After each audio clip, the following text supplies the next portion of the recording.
বন্দে পুরুষোত্তম পরম প্রেমময় দয়াল শ্রী শ্রী ঠাকুর অনুকূলচন্দ্র রাতুল চরণে কোটি কোটি প্রণাম। ইষ্ট পরিবারের সকলের চরণে এই প্রণাম জানাই। তো আমার ইষ্টপ্রাণ দাদা ভক্তিমতী মায়েদের আনন্দিত জয়গুরু। এখানে আমি আলোচনা চৈত্র 14 এপ্রিল 2024 কথা। পরম পূজ্যপাদ গোবিন্দা তিনি কিছু ভক্তদের বলেছিলেন, সেটাই শেয়ার করছি। বলছেন যে শ্রী রামচন্দ্রকে শুধু একবার চোখে দেখার জন্য, তাকে সেবায় তুষ্ট করার জন্য কত যুগ অপেক্ষায় বেঁচেছিলেন বৃদ্ধ শর্বরী।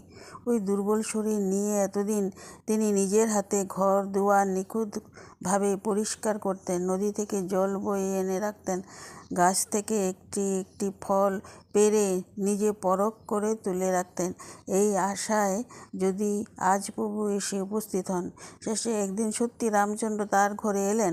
শর্বরী মায়ের সেবা, তার দেওয়া ফলমূল তিনি গ্রহণ করলেন।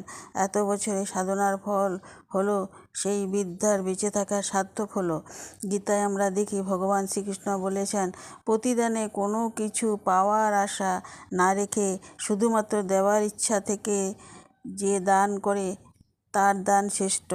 আর ঈশ্বরকে কিছু দিলে তা কখনো ফুরায় না, বরং বেড়ে ওঠে, আরও তোর হয়। বনবাসের সময় একবার পাণ্ডবরা অন্যের অভাবে ঘোর বিপদে পড়েছেন। তখন হঠাৎ কোথা থেকে কৃষ্ণ নিজে উপস্থিত হয়ে দ্রৌপদীর কাছে খেতে চাইলেন। দ্রৌপদী তখন কুটিরের সামান্য যা কিছু ছিল সবটুকু কৃষ্ণকে ভোগ রেঁধে দিলেন। কৃষ্ণ তৃপ্তি ভরে তা গ্রহণ করে বিদায় নিতে দেখা গেল পাণ্ডবদের সেই বিপদ কেটে গেছে। উপনিষদে বলা আছে, দান সবসময় শ্রদ্ধা ভরে দেবে, সুন্দরভাবে দেবে, বিনীত হয়ে দেবে। ভগবান বুদ্ধ একবার জেতবনে বিহারে অবস্থান করছেন। রাজা বিম্বিসার হাতির পিঠে চড়ে অনেক দামি জিনিস উপহার নিয়ে তার কাছে আসলেন।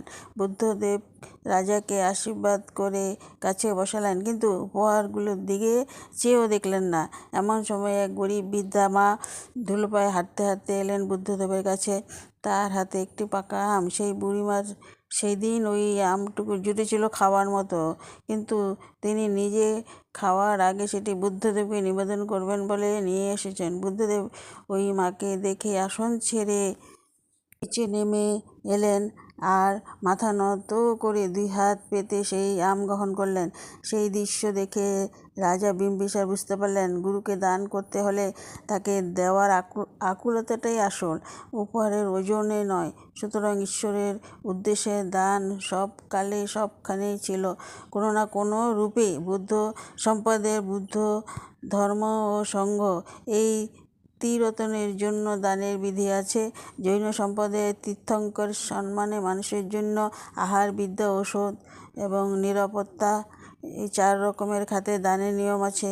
শিখরা যেমন দশবন্ধ নামে তাদের বাৎসরিক আয়ের 10 ভাগের 1 ভাগ গুরুদ্বারে দান করেন, কিন্তু তেমনি ঠিক খ্রিস্টান সম্প্রদায়েরা আয়ের 1/10 চার্চে দান করার বিধান আছে, যাকে টাইদ বলা হয়। ইসলাম সমাজে তেমন আছে, বার্ষিক আয়ের শতকরা 2.5 ভাগ অর্থ পরমেশ্বর আল্লাহর নামে জাকাত দেওয়া হয়। ইষ্টভীতি তাই কোনো নতুন কিছু বন্দোবস্ত নয়।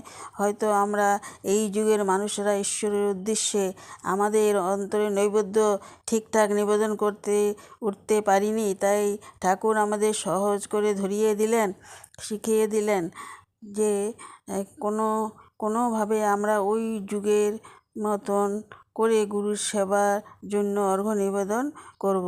পরম পূজ্যপাদ গোবিন্দা এটি বলেছিলেন, সেটাই শেয়ার করলাম আপনাদের সাথে। সবাই ভালো থাকেন, সুস্থ থাকেন।